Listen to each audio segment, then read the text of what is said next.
नमस्ते दोस्तों, मैं लोकेश अग्रवाल आपका वर्ल्ड विजडम हब चैनल में आपका स्वागत करता हूँ। आज हम बात करने वाले हैं फोर्ब्स की 2025 की मोस्ट पावरफुल नेशन लिस्ट के बारे में, जो इंडियन मीडिया में काफी वायरल हो रही है। और साथ ही हम ग्लोबल फायर पावर इंडेक्स 2025 को भी देखेंगे, जो कि मिलिट्री पावर को एनालाइज करता है। लेकिन सबसे बड़ा सवाल यह है कि क्या ये फोर्ब्स इंडिया की रिपोर्ट कितनी सच है, क्या ये फोर्ब्स की ऑफिशियल रैंकिंग है, और क्यों इंडियन मीडिया ने बिना वेरीफाई किए रिपोर्ट पर ओवररिएक्ट कर रही है। चलिए शुरू करते हैं। तो रिसेंटली अभी फोर्ब्स की एक नई लिस्ट आई थी, जिसमें उन्होंने दुनिया के 10 सबसे शक्तिशाली देशों को रैंक किया। इस लिस्ट में शामिल कंट्रीज हैं, यूएसए नंबर 1 पे इन्होंने दिखाया, चाइना को सेकंड पे, then Russia, UK, Germany, South Korea, France, Japan और Saudi Arabia and then Israel. और इंडिया को टॉप 10 में है ही नहीं। सबसे सरप्राइजिंग बात है कि इंडिया को इस लिस्ट में इन्होंने 12th प्लेस पर रखा है, जो कि काफी शॉकिंग है, क्योंकि इंडिया जो है दुनिया की फास्टेस्ट ग्रोइंग इकोनॉमी है और एक स्ट्रॉन्ग मिलिट्री पावर है। क्वेश्चन ये उठता है कि इन्होंने जो ये लिस्ट जो बनाई है, किन पर्टिकुलर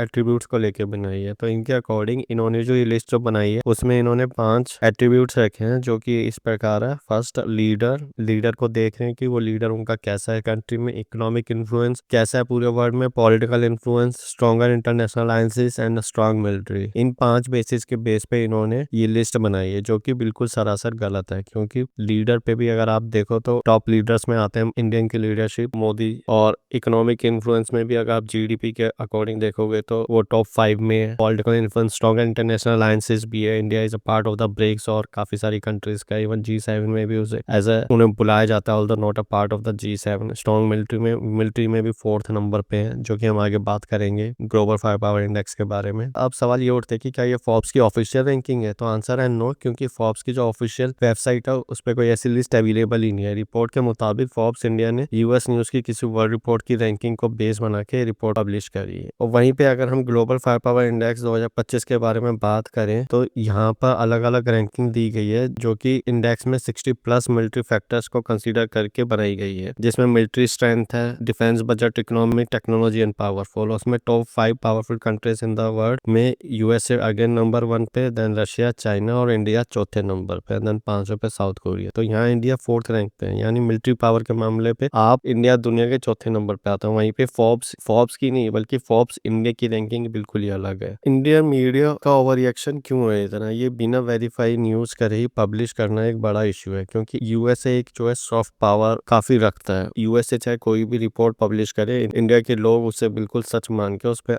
आंख बंद करके विश्वास कर लेते हैं। जब फोर्ब्स इंडिया की रिपोर्ट वायरल हुई, उसमें इंडियन मीडिया ने बिल्कुल बिना क्रॉस चेक किए ही असली फोर्ब्स रैंकिंग मान लिया। कई बड़े चैनल्स और वेबसाइट ने भी इसे पब्लिश कर दिया था, कि ये देखते हुए कि एक्चुअल वेबसाइट पर तो ये रैंकिंग अवेलेबल ही नहीं है। हमेशा हमें ये मिसलीडिंग रिपोर्ट से हमेशा बचना चाहिए, और ऐसी जो ये न्यूज होती है उसे ऐसे स्प्रेड नहीं करना चाहिए। इसलिए हमें हमेशा हर इन्फॉर्मेशन को क्रॉस चेक करना चाहिए। तो दोस्तों, आप क्या सोचते हैं? क्या मीडिया को ज्यादा रिस्पॉन्सिबल होना चाहिए? अपने थॉट्स कमेंट्स में जरूर शेयर कीजिए। और आपको अगर ये वीडियो पसंद आया तो प्लीज लाइक, शेयर और सब्सक्राइब जरूर कीजिए। Thank you, thanks for watching, bye.